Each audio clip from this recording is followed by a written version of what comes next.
everyone, it's me, Sarah. Welcome back to my channel. Today we're going to have a fun day because today I am brainstorming a new project because for some reason I just can't help myself.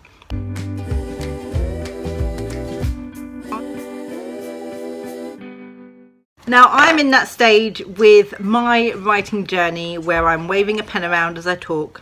Two of my projects are in beta and the other one is on hold, not on hold, it's on rest before I start working on it in June and start revisions. So for the month of May, now that I've finished the last little bit of Project Faye that I need to do, I don't actually have anything to do writing wise, and that wasn't sitting with me very well.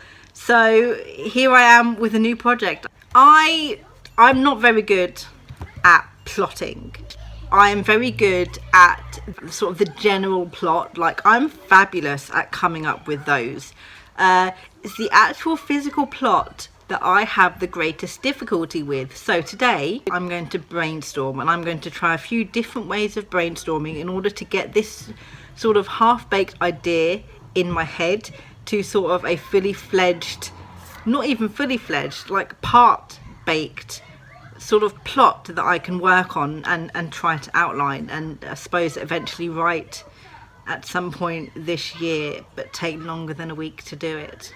At the end of last year, maybe at the beginning of this year, I actually shelved one of my novels. I've recently begun thinking about those characters again because I love those characters so much. So I'm going to recycle or upcycle, I guess, the characters from Project Midnight Garden and stick them into an entirely new plot to rework it into something new and feasible that I'm actually going to enjoy writing, which is going to be so much fun. So let's get started.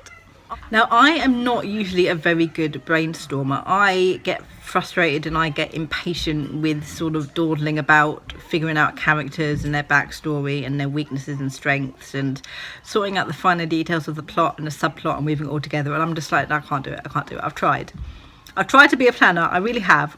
I can't do it. So the way I usually brainstorm is I come up with an idea and then I sort of just go straight into trying to do an outline for it without sort of fully exploring the plot and dumping my characters into random situations to sort of create the tension. And then once I've done that, I sort of go on to reading it and seeing what works and doesn't work, and as I rewrite and explore my characters more, the situations that they're in tend to change, etc, etc. That makes for a very, very long revision process though, which I do struggle with sometimes. So instead of me trying to plot and plan everything before I go ahead, I'm going to sort of brainstorm a proper story with a proper conclusion, with a proper events for my characters to get into, and then sort of pants my way around the bits I'm not 100% sure of. So the first thing I'm going to do is take my notebook, my very random notebook, and I am going to do 4 different ways of brainstorming, and all 4 of these different ways of brainstorming are things I have sort of done in the past but I don't religiously do. The sort of vibe that I'm going for, the sort of tagline that I had in my head for recreating this story was, a good person must get the help of bad people in order to achieve their goal. So that's sort of the tagline I'm going for. It's sort of inspired by the TV show Leverage. The first thing I'm going to do now is I'm going to do something, that's what I like to call word vomit, basically.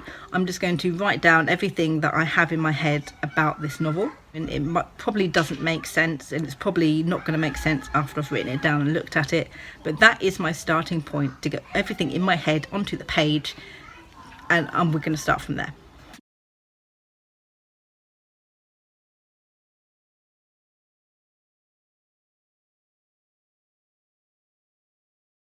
One of the things I really like about brainstorming is just what comes out when I'm thinking about it. I have a massive habit when I think of a story or if I think of a plot line. I don't think of the plot as a whole. Snippets of scenes and snippets of conversation and snippets of character relationships come to me, which doesn't help when I'm forming a plot.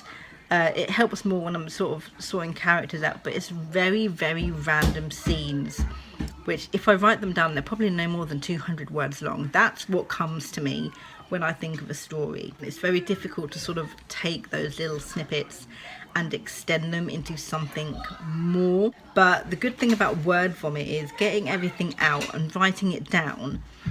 You sort of start to connect the dots, and as you write, new things will come to you about the plot, about the story. So we've got so far, I suppose also inspired a little bit by Doctor Who actually in this. There's a magical street. People who are magic would go to this street for protection. Main character's brother goes missing, and she follows the trail with these of her own sort of magical powers and gets stuck in the street, and sort of gets involved, I suppose, with this bad group, or comes across this group of bad people who have their own agenda that they're trying to work towards, and somehow they end up working together in order to rescue the main character's brother from whoever took them, but also with their own agenda they've got going. They're going to achieve their own goals while helping out the main character. There's going to be a romance somewhere between. I have had such an urge to write romance. It's so frustratingly annoying. How YA is this going to be? I don't know whether it's going to be a Riverdale YA or it's going to be a Victorious YA. I have absolutely no idea. We'll find out as I start writing and as I start planning more. So I've got a solid sort of group of ideas. Nothing which sticks out much as big plot, bar main character's motivation is to rescue her brother. Like, that's all I've got so far, which isn't much, but it's not nothing, so that's okay. The next thing I want to do, now that I've done this, I'm going to ask myself some questions. I'm going to ask myself who, what, when, where, why, and basically taking the information I've got from Word Vomit, I'm now going to ask myself questions about all of these elements and find myself a list of things to ask further questions about, in the hopes that that will sort of draw more inspiration and the answers will become plot. Okay, so here's my list of questions that I have so far about Project Theft. Once I answer these, we should have sort of more of an inkling of what the actual plot is going to be, despite the fact that one of the questions is literally, what is plot? That's not very helpful to me at all, but it's a question I have about the story, so I've wrote it down.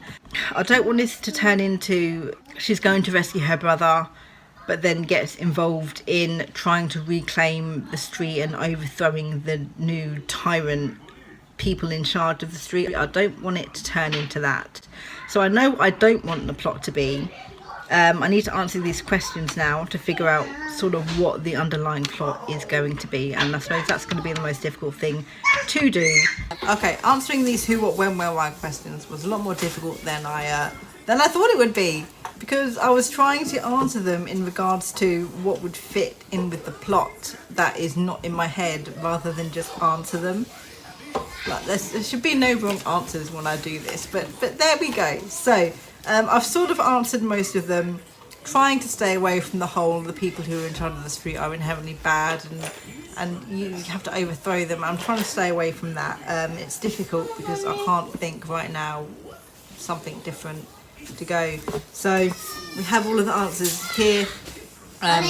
What is plot is still that, because, you know, I've hit a wall with these questions and answering these questions. So the next thing I'm going to do is the what if scenario. Random questions that aren't related to a plot, that are related more to characters and events that could happen. So like, what if someone died, or what if some of the characters were related somehow and they didn't know it.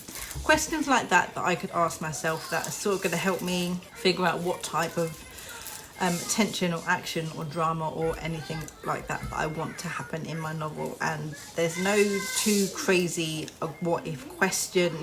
What if aliens came to Earth? You know, you can rework ideas like that into workable ideas to fit in with the sort of theme, time, and, you know, essence of your novel itself, of the plot itself when you get around to it. So I'm going to sit here and just what if myself some questions now and see if any of those spark good ideas to add into the plot. This is why I don't do stuff like this.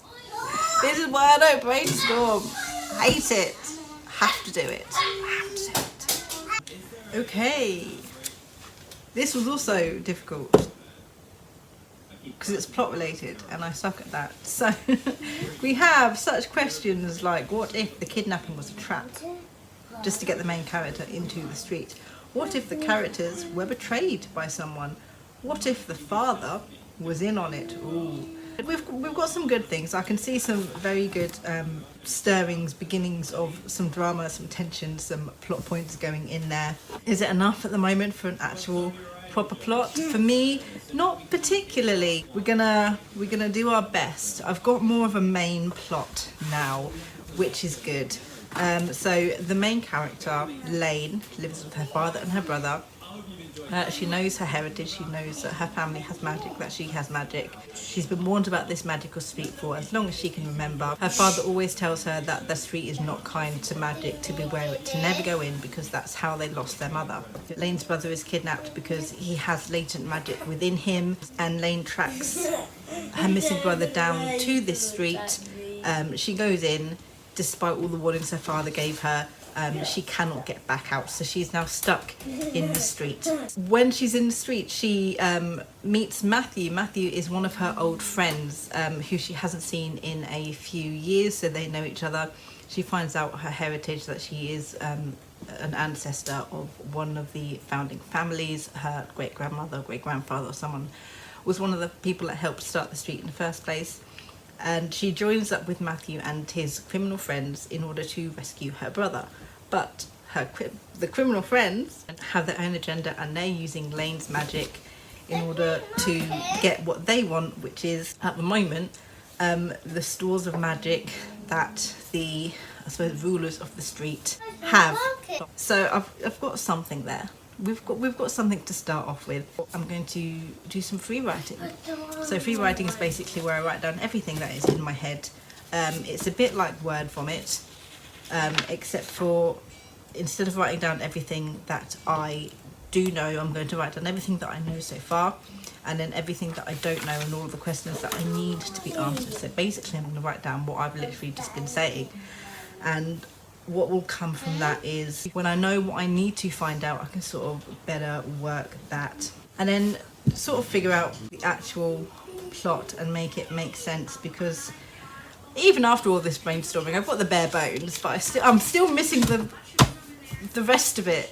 This is why I don't brainstorm, because I don't do it very well, but it's giving me options, it's not giving me an answer. So we're gonna do what we can. We'll do what we can.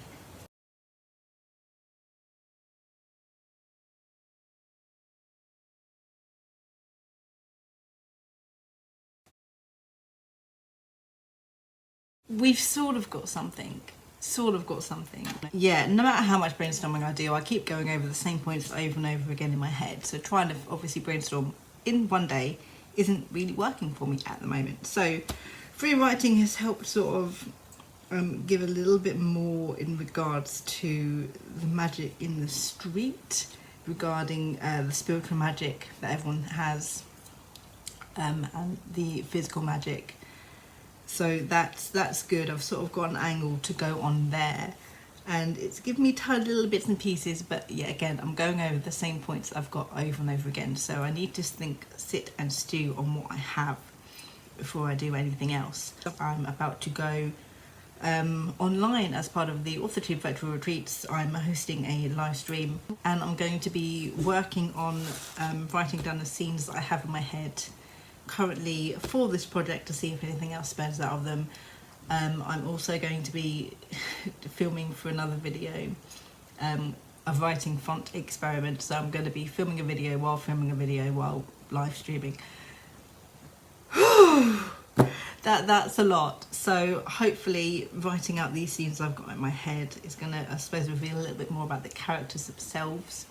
Maybe open up a little bit of their backstory. Hopefully some time, some sleep, and some extra writing is going to help sort of unblock what I need to do and actually form a proper plot, so I can proper outline. Yeah, we'll see. Thank you for joining me with this weird sort of vloggy, brainstormy thing, I guess. Let me know down in the comments below, how do you brainstorm? Do you brainstorm? Do you have any tips or advice for me to unblock myself from this evilness that is trying to create a plot. And I'll see you in my next video. Good thoughts and happy writing.